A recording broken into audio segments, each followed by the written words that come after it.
I'm going to jump into it. We're going to go get more a little serious, I guess, on a serious note for us. But so I'm interviewed Hella Coastal.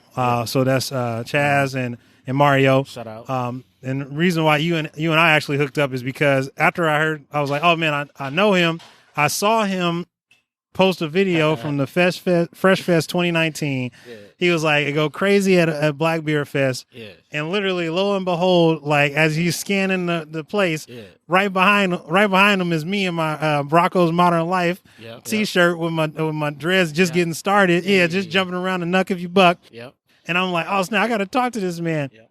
So when it comes to, because this I think is a big push, T.O. and Benny, like that's something I really want to get in a conversation with you about, as far as I wasn't into the craft scene when Chaz and Mario met T.O. and Benny for the first time, but that's something that, again, you said the first collaboration that Crown and Hops, shout out Crown and Hops, that they did was with Temescal Brewing. And like, how did that come about? Were you involved in that? Like, what was the promotion and the whole setup with that when it came to that?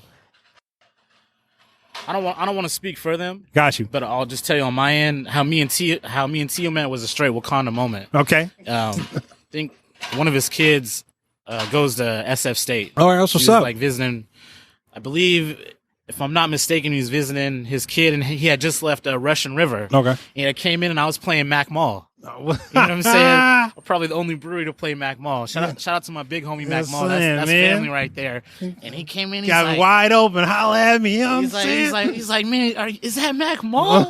And it was like a straight Wakanda moment. He's like, man.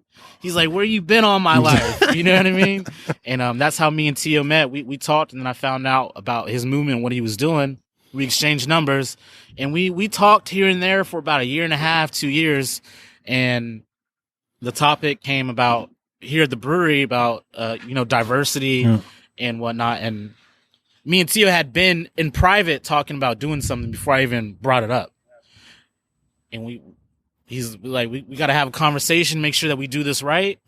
And we did. Me and him talked for a long time in private first before we could bring it to the forefront. And it was during Beer Week, and it was a beautiful thing, man. So we did the beer called Hella Halftones. It was an IPA. Yeah. Initially, we were thinking about doing a lager, but I think the timing might have been a little bit off. And from what I believe, if I'm mistaken, I apologize, Tio and Benny, it was their first beer collab. So on the beer, we put a message basically saying that there needs to be more people of color in the craft beer industry. From there, we did a panel discussion during Beer Week, and that was a beautiful movement right there. That was the start of a lot.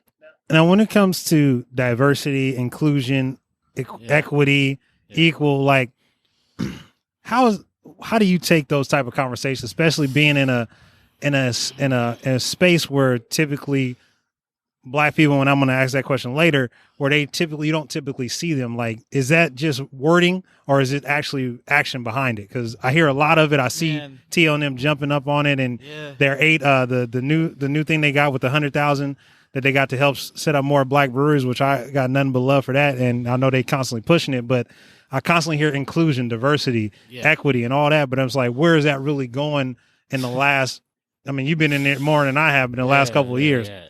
It's going like, like a snail pace. I mean, it's going like the Democratic Party. That's the best way I know how to describe it. It's like, let's talk about it.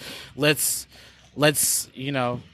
but at the end of the day, the people that are bigwigs, in the breweries, like there's still a gap. And it's not just a gap between people of color in the industry. There's a gap in the roles.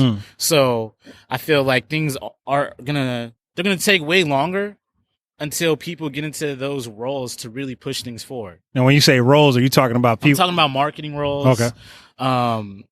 Front of house roles, like management, especially like marketing. Yeah. You know what I mean? Like, I feel like if you are really pushing the line for diversity, then your marketing, there should be people of color in your marketing. Because at the end of the day, that's what marketing is. I see what you're saying. It's targeting certain audiences. Yeah. So to be inclusive, like, it can't just be like, oh, like let's hire people of color. You know, that way people can see when they walk through the door, there needs to be people of color sitting at that round table making executive decisions. I see what you're saying. You know what I mean? And I feel like very firm about that. Mhm. And if more breweries did that, then a lot of breweries wouldn't get in trouble for a lot of the stupid stuff that they do. I see what you're saying. You know what I mean? Like when a brewery makes a beer mocking gang culture in the black community, and they're like, "Whoa, we're not racist. You know, we did this and we do that." If you had people of color in your marketing, someone would have been like, "Yo, are you crazy?" Yeah, I got you. You understand what I'm saying? So back to the initial question: in order for inclusion, diversity, equity, there needs to be more people in those roles high up that are making executive decisions. Got you.